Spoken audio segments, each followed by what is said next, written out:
ਲਓ ਜੀ, ਹਿੰਦੁਸਤਾਨ ਪਾਕਿਸਤਾਨ ਦੀ ਜੰਗ ਫੇਰ ਸ਼ੁਰੂ ਹੋਣ ਲੱਗੀ ਜੇ। ਕਹਿਣ ਵਾਲਿਆਂ ਨੇ ਕਹਿਣਾ ਹੈ ਵੀ ਇਹ ਜੰਗ ਮੁੱਕੀ ਕਦੋਂ ਸੀ।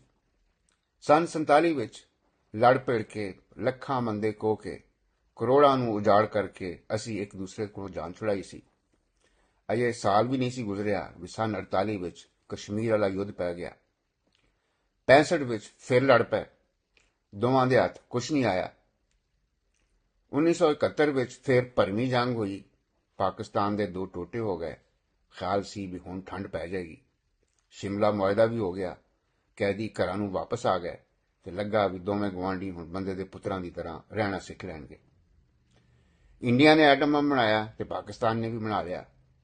ਉਦੋਂ ਸੁਣੀਦਾ ਸੀ ਵੀ ਜਿਹੜੇ ਦੋ ਮੁਲਕਾਂ ਕੋਲ ਐਟਮ ਬੰਬ ਹੁੰਦਾ ਹੈ ਉਹ ਕਦੀ ਵੀ ਇੱਕ ਦੂਸਰੇ ਨਾਲ ਜੰਗ ਨਹੀਂ ਕਰਦੇ।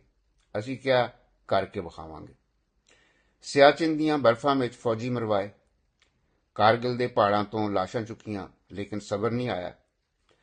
ਬਾਰਡਰਾਂ ਤੇ ਬਿਜਲੀ ਵਾਲੀਆਂ ਤਾਰਾਂ ਖਿੱਚ ਛੱਡੀਆਂ। ਕਦੀ ਕੋ ਆਲੂ ਪਿਆਜ਼ ਦਾ ਧੰਦਾ ਹੁੰਦਾ ਸੀ ਤੇ ਉਹ ਵੀ ਬੰਦ।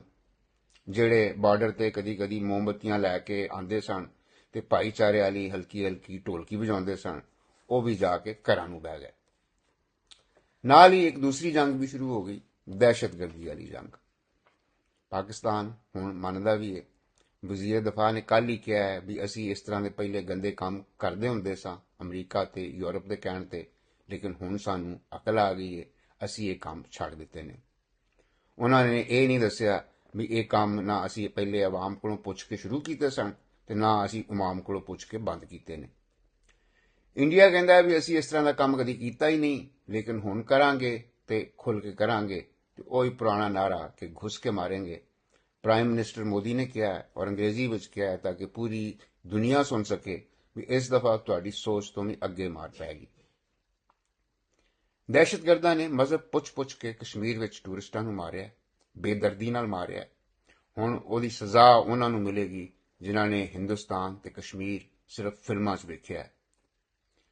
ਹਿੰਦੁਸਤਾਨ ਵਿੱਚ ਸ਼ਾਇਦ ਹੀ ਕੋਈ ਪਾਕਿਸਤਾਨ ਦੇ ਵਜ਼ੀਰ ਆਜ਼ਮ ਦਾ ਨਾਂ ਜਾਣਦਾ ਹੋਵੇ। ਆਰਮੀ ਚੀਫ ਦਾ ਸ਼ਾਇਦ ਪਤਾ ਹੋਵੇ। ਪਾਕਿਸਤਾਨ ਵਿੱਚ ਇੰਡੀਆ ਦੇ ਆਰਮੀ ਚੀਫ ਦਾ ਨਾਂ ਕੋਈ ਨਹੀਂ ਜਾਣਦਾ। ਵਜ਼ੀਰ ਆਜ਼ਮ ਮੋਦੀ ਦਾ ਸਭ ਨੂੰ ਪਤਾ ਹੈ। ਦੋਵੇਂ ਪਾਸੇ ਬੈਠੇ ਹੁਕਮਰਾਨਾਂ ਨੇ ਮਰਨ ਵਾਲਿਆਂ ਦੇ ਖਾਨਦਾਨ ਨੂੰ ਨਾ ਕਦੀ ਪਹਿਲੇ ਇਨਸਾਫ ਦਿਵਾਇਆ ਨਾ ਹੁਣ ਦਿਵਾਉਣਾ ਹੈ। ਜੰਗਾਂ, ਦਹਿਸ਼ਤਗਰਦੀਆਂ, ਘੁਸ ਕੇ ਮਾਰੇਂਗੇ ਵਰਗੇ ਨਾਰੇ ਇਹ ਆਪਣੀ ਗੱਦੀ ਮਜ਼ਬੂਤ ਕਰਨ ਲਈ ਨੇ ਤੇ ਇਹ ਨਾਰੇ ਵੱਜਦੇ ਰਹਿਣਗੇ। ਲੇਕਿਨ ਇਹ ਨਾ ਭੁੱਲੋ ਕਿ ਵੀ ਜ਼ੁਲਮ ਕਸ਼ਮੀਰ ਵਿੱਚ ਹੋਇਆ ਹੈ ਤੇ ਕਸ਼ਮੀਰੀਆਂ ਦੇ ਨਾਲ ਵੀ ਹੋਇਆ ਹੈ। ਉੱਥੇ ਜੇ ਕਿਸੇ ਗਰੀਬ ਦਾ ਟੂਰਿਜ਼ਮ ਦੇ ਨਾਲ ਰੋਟੀ ਪਾਣੀ ਜੁੜਿਆ ਸੀ ਤੇ ਉਹ ਉਹਦੇ ਤੋਂ ਵੀ ਗਿਆ। ਪਾਕਿਸਤਾਨ ਤੇ ਹਿੰਦੁਸਤਾਨ ਨੇ ਕਸ਼ਮੀਰ ਨੂੰ ਕੋਈ ਖਾਨਦਾਨੀ ਜਾਇਦਾਦ ਵਰਗਾ ਝਗੜਾ ਬਣਾ ਲਿਆ ਜਿਹਦੇ ਵਿੱਚ ਨਸਲਾਂ ਇੱਕ ਦੂਸਰੇ ਨੂੰ ਕੱਟਦੀਆਂ ਵੱਢਦੀਆਂ ਰਹਿੰਦੀਆਂ ਨੇ। ਪਾਕਿਸਤਾਨ ਕਸ਼ਮੀਰ ਨੂੰ ਆਪਣੀ ਸ਼ਾਹਰਗ ਕਹਿੰਦਾ ਹੈ, ਲੇਕਿਨ ਕੋਈ ਆਪਣੀ ਸ਼ਾਹਰਗ ਤੇ ਇੰਨੀ ਵਾਰੀ ਛੁਰੀ ਫੇਰਦਾ ਹੈ। ਇੰਡੀਆ ਕਸ਼ਮੀਰ ਨੂੰ ਅਟੂਟ ਅੰਗ ਕਹਿੰਦਾ ਹੈ, ਲੇਕਿਨ ਆਪਣੇ ਅੰਗ ਨੂੰ ਕੋਈ ਐਵੇਂ ਟਾਰਚਰ ਚੈਂਬਰ ਵਿੱਚ ਸੁੱਟ ਛੱਡਦਾ। ਜਦੋਂ ਜੰਗ ਦੇ ਢੋਲ ਵੱਜਦੇ ਨੇ ਤੇ ਮਾੜਿਆਂ ਦੀ ਗੱਲ ਕੋਈ ਨਹੀਂ ਸੁਣਦਾ।